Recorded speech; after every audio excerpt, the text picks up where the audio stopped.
ఈ రోజుల్లో చాలా మందిని ఇబ్బంది పెడుతున్న సమస్యల్లో అతి ముఖ్యమైన సమస్య, చాలా మందిని భయాందోళనలకు అలాగే నిరాశ నిస్పృహలకు లోన్ చేస్తున్న సమస్య ఏంటంటే మెడనొప్పి. ఈ మెడనొప్పి వల్ల ఎన్నో వేల పని గంటలు వృధా అవుతున్నాయి. కాబట్టి ఇది వ్యక్తిగతంగానే కాదు, అది సామాజికంగా కూడా ఇది పెద్ద నష్టం. మరి ఇలాంటి ఈ మెడనొప్పిని ఎలా తగ్గించుకోవాలి, దీనికి దారితీసే కారణాలు ఏమిటి, దీన్ని సర్వికల్ స్పాండిలోసిస్ అంటారు, దీనికి మెయిన్గా కంట్రిబ్యూట్ చేసేటువంటి కండిషన్స్ ఏమిటి, ఈ మొత్తం సమాచారాన్ని ఈ వీడియోలో మనం తెలుసుకోబోతున్నాం. మిత్రులారా నమస్కారం, నేను మీ డాక్టర్ చిరుమామిళ్ళ మొడ మనోహర్. ఈ వీడియోలో మనం తెలుసుకోబోతుంది చాలా ముఖ్యమైనది, మెడనొప్పి. ఈ మెడనొప్పి నుంచి వెంటనే మీకు రిలీఫ్ని ఇచ్చేటటువంటి పరిష్కారాలని, ఇంటి వైద్యాలని, అలాగే ఆయుర్వేద ఔషధాలని, ఇంకా దీనికి సంబంధించినటువంటి కారణాలని, లైఫ్ స్టైల్ మోడిఫికేషన్స్ని, ఈ మొత్తం సమాచారాన్ని ఈ వీడియోలో మనం తెలుసుకుందాం. ముఖ్యంగా ఈ సమస్య మిమ్మల్ని ఇబ్బంది పెడుతుంటే ఏం చేయాలి, దీనికి చక్కని ఇంటి వైద్యాలు ఉన్నాయి, వరుసగా తెలుసుకుందాం. ముందుగా లోపలికి వాడాల్సినటువంటి కొన్ని మంచి మెడిసిన్స్ ఉన్నాయి. వెల్లుల్లి లసున ప్రభంజనానాం శ్రేష్టం అంటారు. వెల్లుల్లి గర్భాలని ముద్దగా నూరండి, 4-5 వెల్లుల్లి గర్భాలు. పూటకి దీన్ని, ఈ ముద్దని అర చెంచాడు చొప్పున, ఈ వెల్లుల్లి ముద్దని అర చెంచాడు నువ్వుల నూనెతో కలిపి 2 పూట్ల కూడా ఒక అరకప్పు వేడి నీళ్ళతో పాటు లోపలికి తీసుకోండి. కొంతమందికి వెల్లుల్లిని తీసుకోవటం వల్ల పొట్టలో కొంచెం అసౌకర్యంగా ఉండే అవకాశం ఉంటుంది. అలాంటి సందర్భాల్లో వెల్లుల్లి క్యాప్సూల్స్, అంటే గార్లిక్ పరల్స్ పేరుతో దొరుకుతుంది, ర్యాన్బాక్స్ ఇలాంటి కంపెనీని ప్రొడ్యూస్ చేస్తున్నాయి. వీటిని కూడా వాడుకోవచ్చు, కానీ యాజిటీస్గా వాడగలిగితే మంచిది. లేదు, వెల్లుల్లి గర్భాన్ని అన్నం మొదటి ముద్ద మాటను పెట్టి కూడా నవిలి తినొచ్చు. ఇలాగ చేస్తే ఇది వాతాహారంగా పనిచేస్తుంది, మెడనొప్పిని తగ్గించడానికి ఇది సహాయపడుతుంది. ఏదేమైనా వెల్లుల్లి గార్లిక్ పెరల్స్ రూపంలో మీరు వాడుకోవాలనుకుంటే పూటకు ఒకటి చొప్పున 2 పూట భోజనం తర్వాత తీసుకోవటం మంచిది. ఇక మరొక మంచి పద్ధతి ఉంది. వెల్లుల్లిపాయల్ని పై పొట్టు వలిచేసేసి లోపల గర్భాల్ని ఒక 10 గ్రాముల మోతాదుగా తీసుకోండి. దీన్ని ముద్దగా నూరి 1 గ్లాసు పాల కలిపి ఆ పాలు చిక్కబడేంత వరకు మరిగించండి. దీన్ని లసున క్షీరపాకం అంటాం, దాన్ని తాగేయండి. అలాగే మరొక మంచి గృహ చికిత్స, 1 కప్పు శొంఠి కషాయానికి 2 టీ స్పూన్ల ఆముదం కలపండి. శొంఠి కషాయం ఎలా తయారు చేసుకుంటారు అంటే, ఒక 5 గ్రాముల శొంఠి పొడిని ఒక పెద్ద గ్లాస్ నీళ్ళకి వేసి 1/2 గ్లాస్ అయ్యేంత వరకు మరిగించండి. అప్పుడు చిక్కటి శొంఠి కషాయం సిద్ధమవుతుంది. దీనికి ఒక 2 టీ స్పూన్ల వంట ఆముదం కలపండి.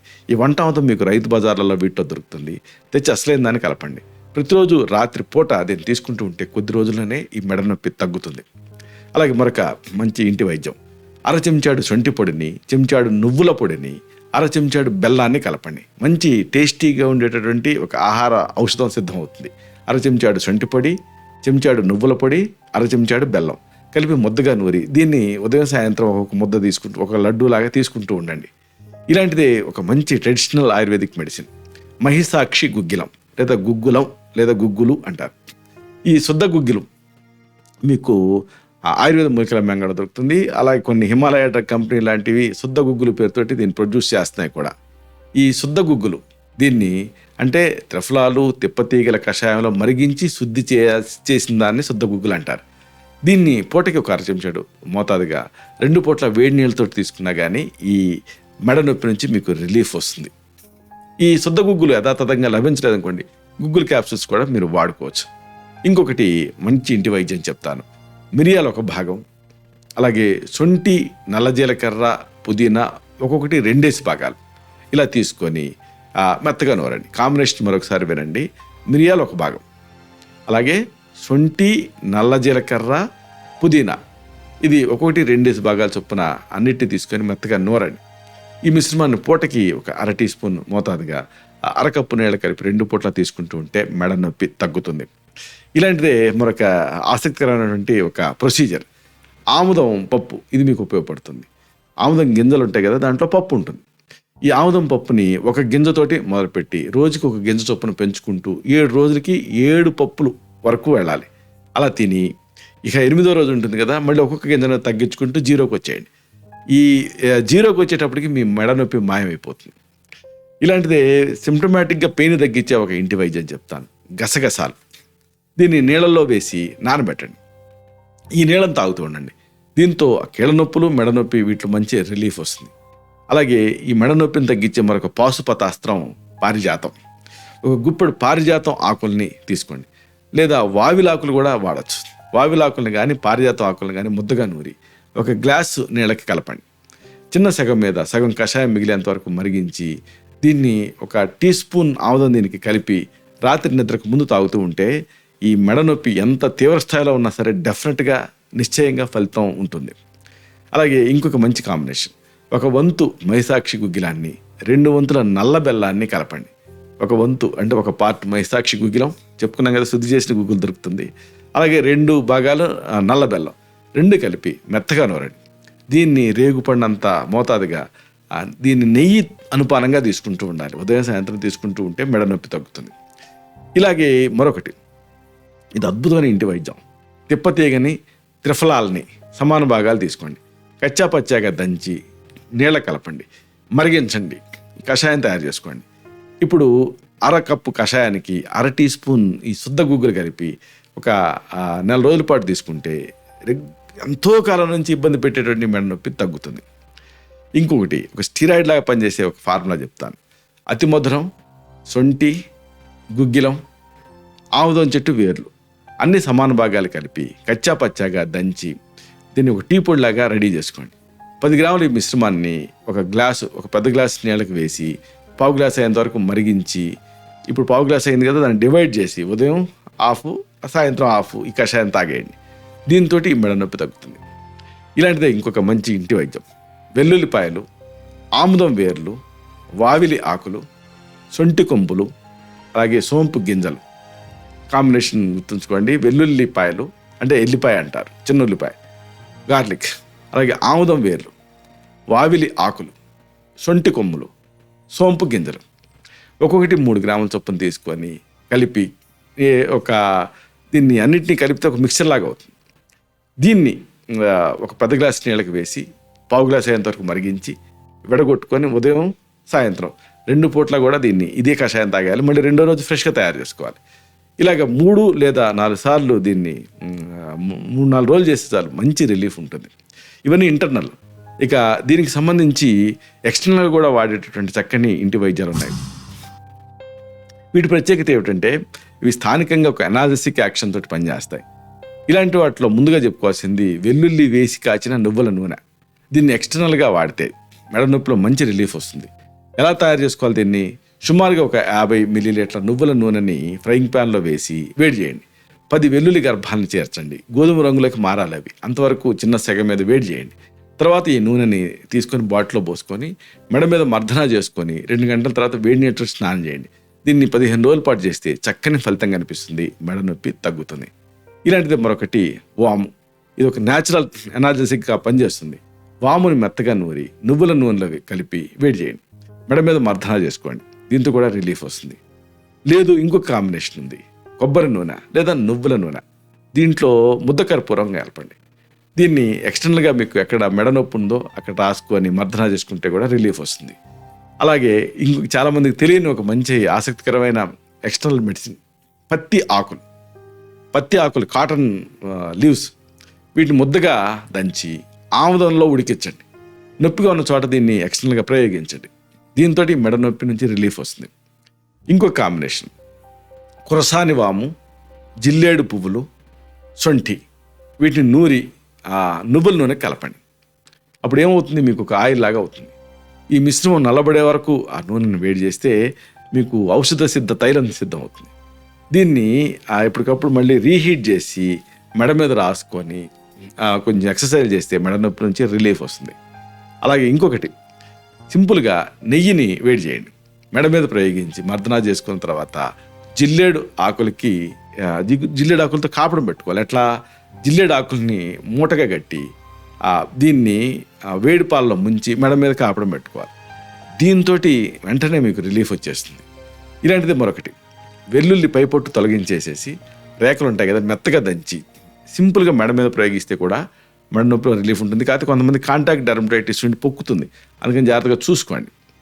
ఇక ఇంకొక ఎక్స్టర్నల్ మెడిసిన్, 5 వంతుల వేప నూనెలో 1 వంతు గంధకం కలిపి దాన్ని మెడ మీద మర్దన చేసుకోవచ్చు. ఇది ఒక మంచి రిజల్ట్ ఓరియంటెడ్ మెడిసిన్. అలాగే ఉమ్మెత్త కాయలు 4 తీసుకొని కచ్చాపచ్చగా దంచండి. 1/2 లీటర్ ఆవ నూనెలో వేసి ఆ ఉమ్మెత్తకాయలు నల్లబడే వరకు కూడా బాగా కాచండి, వేడి చేయండి, వడపోసుకొని నిల్వ చేసుకోండి సీసాలో. దీన్ని కొద్దిగా వేడి చేసి నొప్పిగా ఉండే చోట మర్దన చేసుకోండి. దీంతో కూడా రిలీఫ్ వస్తుంది. అలా ఇలాంటిదే ఇంకోటి వావిలి, నల్ల వావిలి అంటారు. ఈ నల్ల వావిలి ఆకులకి ఆముదం వేయండి, నిప్పుల మీద వేడి చేయండి, మెడ మీద అది పరుచుకొని కట్టుకోండి. దీంతో నొప్పి వాపు రెండు గుంజేస్తాయి. ఇంకోటి ఇమ్మొబిలైజ్ చేయాలి. దీనికి ఒక మంచి ఎక్స్టర్నల్ మెడిసిన్ కోడిగుడ్డు సొన, సైంధవ లవణం, నెయ్యి వీటిని బాగా కలిపి ఎమల్షన్ తయారు చేయండి, మెడ మీద ప్రయోగించి ఆ తర్వాత బాగా మర్దనా చేసుకోండి. తర్వాత వేడి నీళ్ళతోటి స్నానం చేయండి. దీంతో స్పాజం రిలీజ్ అవుతుంది, బ్లడ్ ఫ్లో ఇంప్రూవ్ అయ్యి మెడ నొప్పి తగ్గుతుంది. ఇదేది లేదనుకోండి, సింపుల్ పెరుగు అంటే వడగట్టినటువంటి పెరుగుకి సున్నం కలిపి పట్టు వేసుకుంటే కూడా ఇమ్మొబిలైజ్ అవుతుంది, తెల్లారేటప్పటికి మెడ నొప్పి తగ్గుతుంది. ఇలాగే ఆముదాన్ని 2 లేదా 3 చుక్కల చొప్పున ఉదయం సాయంకాలం 2 ముక్కు రంధ్రాల్లో వేసుకోవాలి, నసికర్మ అంటారు. దీంతో కూడా మెడ నొప్పిలో రిలీఫ్ ఉంటుంది. ఇవన్నీ కూడా ఈ మెడ నొప్పిని తగ్గించేటటువంటి చక్కని ఇంటి వైద్యాలు, గృహ వైద్యాలు. అయితే దీనికి సంబంధించి మంచి ఆయుర్వేద ఔషధాలు కూడా ఉన్నాయి. సర్వైకల్ స్పాండిలోసిస్లో సాధారణంగా మేము ప్రిస్క్రైబ్ చేసేది ఏమిటంటే ఆ వ్యక్తిగత ప్రకృతిని బట్టి వీటిని ప్రిస్క్రైబ్ చేస్తూ ఉంటాం. ఉదాహరణకు యోగరాజ్ గుగ్గులు, త్రిఫల గుగ్గులు, మహావాత విధ్వంసన్ రస్, సింహనాథ గుగ్గులు, త్రయోదశాంగ గుగ్గులు ముఖ్యంగా నరాలు దెబ్బతిన్న సందర్భాల్లో యూజ్ఫుల్గా ఉంటుంది. అలాగే లాక్షాది గుగ్గులు ఎముకలు అరిగిపోయిన సందర్భాల్లో ఇది యూస్ఫుల్గా ఉంటుంది, దీన్ని ప్రిస్క్రైబ్ చేస్తాం. అలాగే మహారాష్ట్రాదికి వాదం, విషతిందుకవటి, అలాగే వాత గజాంకుశరస్, గోదంతి మిశ్రణం మెయిన్గా పెయిన్ ఉన్నప్పుడు యూస్ఫుల్గా ఉంటుంది. రాష్ట్ర సప్తక క్వాదం కషాయం అనమాట. అలాగే వాత విధ్వంసిన రస్ న్యూరలాజికల్ పెయిన్ ఉన్నప్పుడు, బ్రేకిల్ న్యూరాలజీ అలాంటివి ఉన్నప్పుడు యూస్ఫుల్గా ఉంటుంది. అలాగే హింగ్వాష్టక చూర్ణం వాతం ప్రధానంగా ఉన్నప్పుడు ప్రిస్క్రైబ్ చేస్తాం. పార్శీక యవాని చూర్ణం, సమీర పన్నగరస్ ఇది న్యూరోపతీస్లో ఎక్కువ యూస్ఫుల్గా ఉంటుంది. యోగరాజు గుగ్గులు, దశమూల క్వాద చూర్ణం, అశ్వగంధ చూర్ణం ఎమాసియేషన్ ఉన్నప్పుడు యూస్ఫుల్గా ఉంటుంది. అలాగే రాస్నా చూర్ణం ఇలాంటి ఔషధాలని ఈ సర్వైకల్ స్పాండిలోసిస్లో ఫ్రీక్వెంట్గా ప్రిస్క్రైబ్ చేస్తూ ఉంటాం.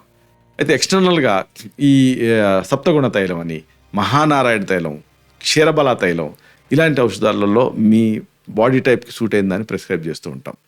ఏదేమైనా ఈ ప్రాబ్లం ఉన్నప్పుడు, ఈ మెడ నొప్పి బాగా ఇబ్బంది పెట్టినప్పుడు దాని పూర్వపరాలు తెలుసుకోవటం అనేది చాలా ముఖ్యం. దీని సమగ్రమైనటువంటి అవగాహన మీకు ఉండాలి. మెడలో వెన్నుపూసల జాయింట్లు సమయం గడిచే కొద్దీ ఒత్తిడికి లోనై శిథిలం అవుతూ ఉంటాయి లేదా అరిగిపోతూ ఉంటాయి. అలాంటి సందర్భాల్లో వచ్చేటటువంటి స్థితిని సర్వైకల్ స్పాండిలోసిస్ అంటారు. ఈ స్థితికి సర్వైకల్ ఆస్టియో ఆర్థరైటిస్ అని మరొక పేరు కూడా ఉంది. ఆయుర్వేదంలో దీన్ని సంధివాతం కింద చెప్తాం. దీంట్లో ఒక భాగం ఇది. ఈ స్థితి సాధారణంగా మిడిల్ ఏజ్లో 40 ఏళ్ళు దాటిన వాళ్ళలో ఎక్కువ కనిపిస్తూ ఉంటుంది. స్త్రీ పురుష భేదం పెద్దగా ఉండదు. అయితే మహిళల్లో కంటే మగవాళ్ళల్లో, అందులో ఈ టెక్కీ పీపుల్లో ఈ సమస్య ఎక్కువగా కనిపిస్తూ ఉంది. వయసు పెరిగే కొద్దీ కూడా వెన్నులోపల ఉండేటటువంటి ఆ ఎముకల పూసలు, వాటి మధ్య ఉండేటువంటి మృదులాస్తి క్రమంగా శిథిలమవుతూ మరమ్మత్తు చేసుకునే నేపథ్యంలో ఎగుడు దిగుడుగా పిలకలు అంటే బోనీ స్పర్శ తయారవుతూ ఉంటాయి. నిజానికి ఈ నిర్మాణాలు మధ్య వయసులో ఉండే వాళ్ళందరిలోనూ కొద్దో గొప్ప కనిపిస్తూనే ఉంటాయి. అయితే అందరిలో ఈ మెడ నొప్పి, మెడ కండాలు బిగుసుకుపోవటం, ఖండాల్లో స్తబ్దత ఇలాంటి సర్వైకల్ స్పాండిలోసిస్ లక్షణాలు కనిపించవు. అయితే దీన్ని మీరు ఇలాగే అశ్రద్ధ చేశారనుకోండి, అప్పుడు కొన్ని ఇక్కట్లు వస్తాయి. అవేమిటి అంటే ఈ స్పాండిలోసిస్ బాధితుల్లో కొంతమందికి మెడ నుంచి బయటకు వచ్చేటువంటి నరాలు నొక్కుపోతాయి. అప్పుడు సర్వైకల్ రెడిక్యులోపతి అని ఒక స్థితి వచ్చేటువంటి రిస్క్ ఉంటుంది. ఈ స్థితిలో చెయ్యి లాగుతూ ఉంటుంది, అలాగే తిమ్మిర్లు ఇలాంటివి కనిపిస్తాయి. ఆ మెడ వెన్నుముక్క లోపల ఉండేటువంటి ఎముకల మీద పెరిగినటువంటి ఆ పిలకలు, అలాగే ఇతర పెరుగుదలలు వీటి వల్ల వెన్నుపాము ప్రయాణించే మార్గం ఇరుగ్గా తయారవుతుంది. అప్పుడు సర్వైకల్ మైలోపతికి అది దారితీస్తుంది. దీంతో ఏం జరుగుతుంది, చేతుల్లో పట్టు తప్పిపోతుంది. ఇలాంటి లక్షణాలు కనిపిస్తాయి. సర్వైకల్ స్పాండిలోసిస్కి గురైనటువంటి వాళ్ళలో నిజానికి సర్వైకల్ రెడిక్యులోపతి కానీ సర్వైకల్ మైలోపతి ఇలాంటి స్థితులు వచ్చి శాశ్వత నష్టాన్ని కలిగించేటటువంటి రిస్క్ ఉంది. అయితే అశ్రద్ధ చేసే వాళ్ళలో ఈ రిస్క్ ఎక్కువ.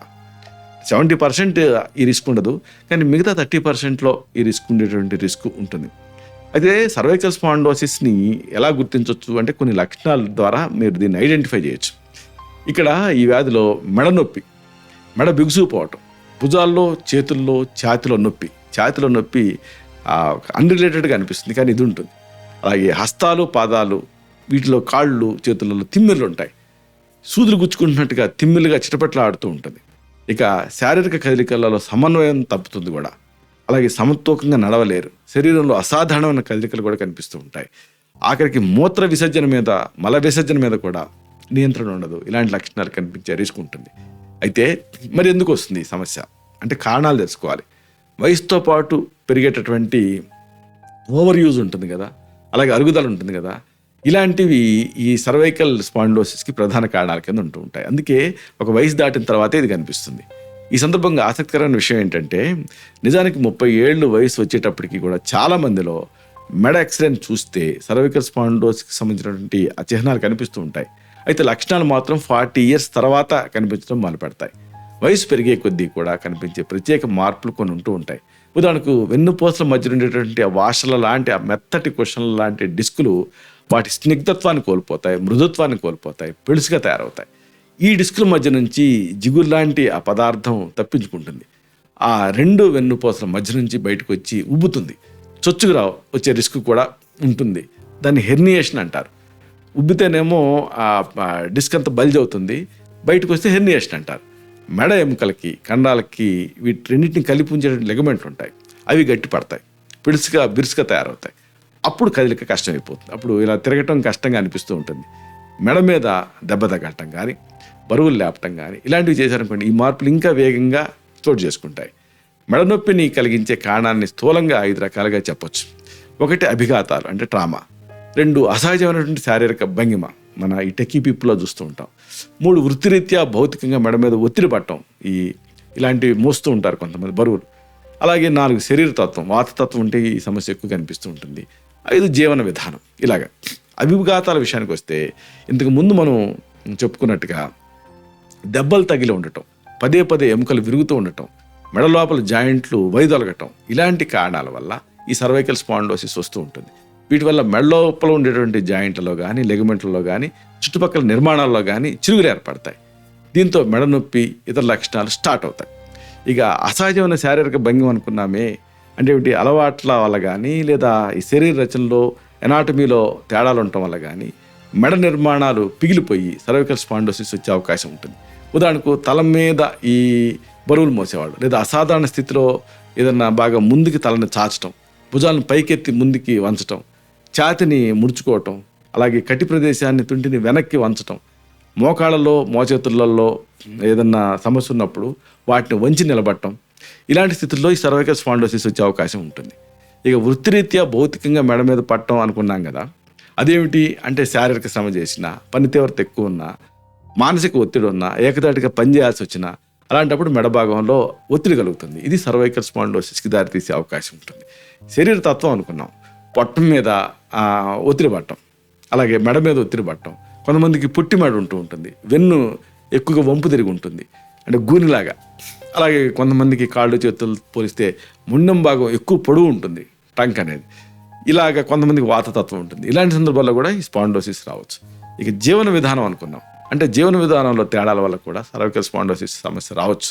ఉదాహరణకు పని చేసేటప్పుడు, చదివేటప్పుడు, టెలిఫోన్లో మాట్లాడేటప్పుడు, టీవీ చూసేటప్పుడు మెడని సాగదీస్తూ ఉంటారు కొంతమంది, లేదా పక్కకు వంచుతూ ఉంటారు, లేదా మరీ ఎత్తు దిండు వాడుతూ ఉంటారు, లేదా మరీ పల్చటి దిండు వాడుతూ ఉంటారు, లేదా తలని అసహజమైన రీతిలో తిప్పి బోర్లా పడుకుంటూ ఉంటారు, లేదా గడ్డం కింద చేతిని ఇట్లా ఉంచుకొని థింకర్ భంగిమలో ఉంటూ ఉంటారు, లేదా పై కప్పుకి రంగులు వేసే వృత్తులు కొన్ని ఉంటూ ఉంటాయి, తలని ఎత్తి చేయాల్సినటువంటి పనులు కొన్ని ఉంటూ ఉంటాయి. కొంతమంది కెమెరామెన్ ఇలా చూస్తూ ఉంటారు. ఇలాంటి అన్ని సందర్భాల్లో కూడా స్పాండిలోసిస్ రావచ్చు. అయితే ఎప్పుడు అశ్రద్ధ చేయకుండా వైద్య సలహా తీసుకోవాలనేది ముఖ్యం. మామూలు గృహ చికిత్సలు, ఉపశమన పద్ధతులు తీసుకున్న తర్వాత కూడా మెడ నొప్పి తగ్గలేదనుకోండి, అప్పుడు మీరు వైద్య సహాయం పొందాలి. నొప్పి క్రమంగా తీవ్రతరం అవుతున్నా, తిమ్మిర్లు కాళ్ళు చేతుల లోపలికి ప్రసరిస్తూ ఉన్నా, అప్పుడు సమస్య తీవ్రతరంగా అయింది అని అర్థం. ఇవి కనిపిస్తున్నప్పుడు లేట్ చేయకుండా వైద్య సలహా తీసుకోవాలి. సాధారణంగా మీ శరీరతత్వాన్ని బట్టి, మీ నాడిని బట్టి డిసైడ్ చేస్తాం మీరు వాతతత్వం అనేది. అలాగే ఆ మెడ కదలికలు, వీటిని కూడా పరీక్షించాల్సి ఉంటుంది ఎగ్జామినేషన్లో భాగంగా.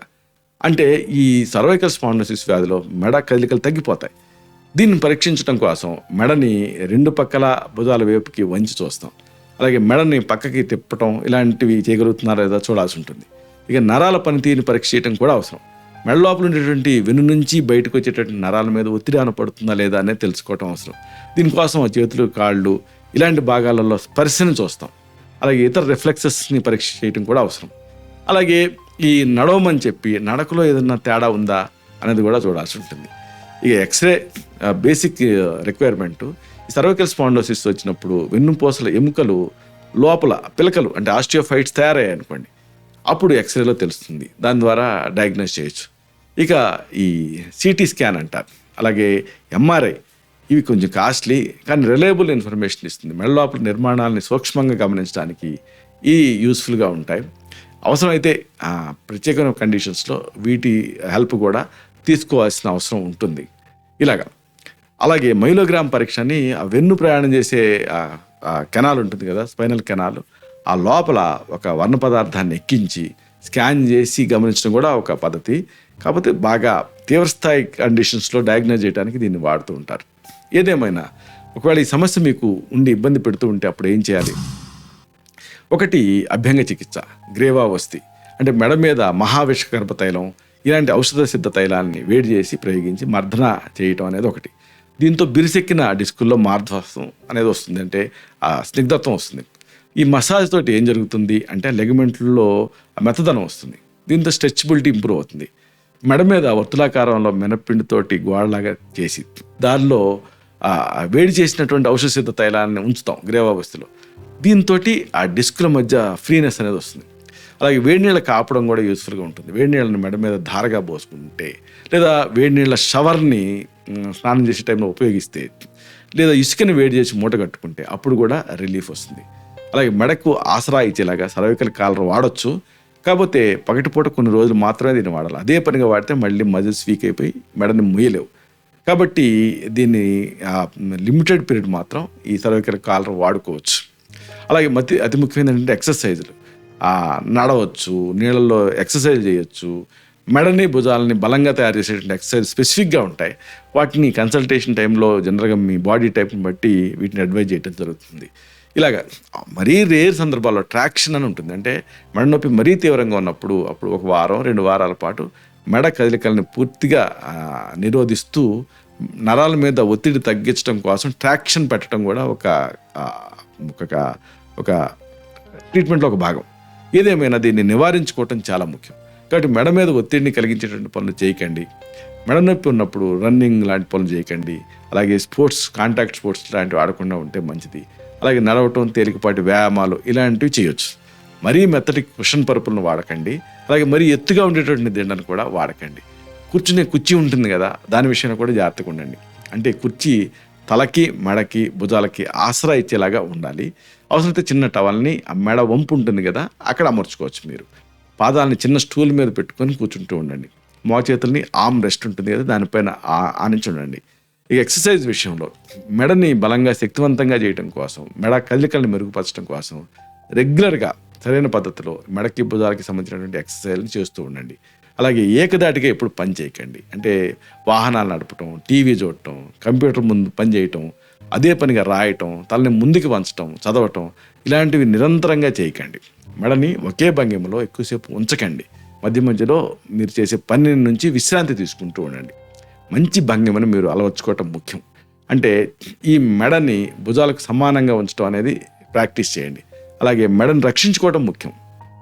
కారు నడిపేటప్పుడు సీట్ బెల్ట్ ధరించాలి. అలాగే తల మీద, వీపు మీద బరువును ఉంచుకొని మోయకూడదు.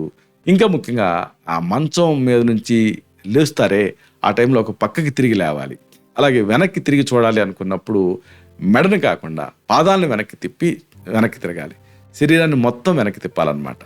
అలాగే గట్టి పరుపులను వాడుతూ ఉండాలి. పల్చని దిండ్లు వాడాలి. ఇంకా సీతాకోక చిలక ఆకృతిలో ఉండేటువంటి దిండ్లు దొరుకుతాయి మీకు ఆన్లైన్లో, అమెజాన్లో కూడా దొరుకుతాయి, లేకపోతే ఈ ఫ్లిప్కార్ట్ ఇలాంటి వాటిలో దొరుకుతాయి. ఇలాంటి దీంట్లన్నీ తెప్పించుకొని వాడుకోవచ్చు. పొట్ట మీద ఒత్తిడి పడేలాగా బోర్లా ఎప్పుడు పడుకోకండి. ఇలాగే ఈ అన్ని జాగ్రత్తలు తీసుకుంటూ ఉంటే ఈ మెడ నొప్పి మిమ్మల్ని ఇబ్బంది పెట్టదు. ఇలాంటి మరిన్ని ఇన్ఫర్మేటివ్ వీడియోస్ కోసం ఈ ఛానల్ సబ్స్క్రైబ్ చేసుకోండి. అలాగే ఈ వీడియోలో అప్లోడ్ అవడంతోనే ఆ విషయం మీకు తెలియాలనుకుంటే బెల్ బటన్ క్లిక్ చేయండి. అప్పుడు మీకు ఒక నోటిఫికేషన్ వస్తుంది. ఆ నోటిఫికేషన్ మీరు క్లిక్ చేస్తే ఆ వీడియోని మిస్ కాకుండా చూడగలుగుతారు. అలాగే అతి ముఖ్యమైన మరొక విషయం ఏంటంటే ఈ వీడియో మీకు నచ్చితే లైక్ బటన్ క్లిక్ చేయండి. అప్పుడు ఇది మరింత ఎక్కువ మందికి రికమెండ్ అవుతుంది. ఈ వీడియో తాలూకు పర్పస్ సర్వ్ అవుతుంది. అంటే అందరికీ ఆరోగ్యం అన్న మన అభిలాష, మన ఆకాంక్ష నెరవేరుతాయి. అలాగే అతి ముఖ్యమైన మరొక విషయం, మీకు ఇంతకు ముందు జీవితంలో ఎప్పుడన్నా మెడ నొప్పి వచ్చిందా? వస్తే ఎన్ని రోజులకి తగ్గింది? ఏం చేస్తే తగ్గింది? ఎప్పుడన్నా ఆయుర్వేదిక్ మెడిసిన్స్ వాడారా? అలాగే ఇంటి వైద్యాలు ఏమైనా ప్రయత్నం చేశారా? అలాగే ఎక్సర్సైజ్ ఎంతవరకు మీకు ఫలితాన్ని ఇచ్చింది? ఇలాంటి మీ అనుభవాల్ని కామెంట్ సెక్షన్లో పోస్ట్ చేయండి. అప్పుడు ఇది మరింత ఎక్కువ మందికి రికమెండ్ అవుతుంది. అలాగే మరింత ఎక్కువ మంది మన సబ్స్క్రైబర్స్ మీ అనుభవాల్ని ఉపయోగించుకోగలుగుతారు. వాళ్ళకి ఇది ఫస్ట్ హ్యాండ్ ఇన్ఫర్మేషన్ లాగా ఉంటుంది. అంటే ఒక హెల్తీ కమ్యూనిటీ బిల్డప్ అవుతుంది. శతం జీవ శరదో వర్ధమానః, శతం హేమంతాన్ శత వసంతాన్. 100 శరత్తులు, 100 హేమంతాలు, 100 వసంతాలు వర్ధిల్లుతూ జీవించండి. Stay healthy, stay happy, be positive, keep smiling. Love you all. శుభం.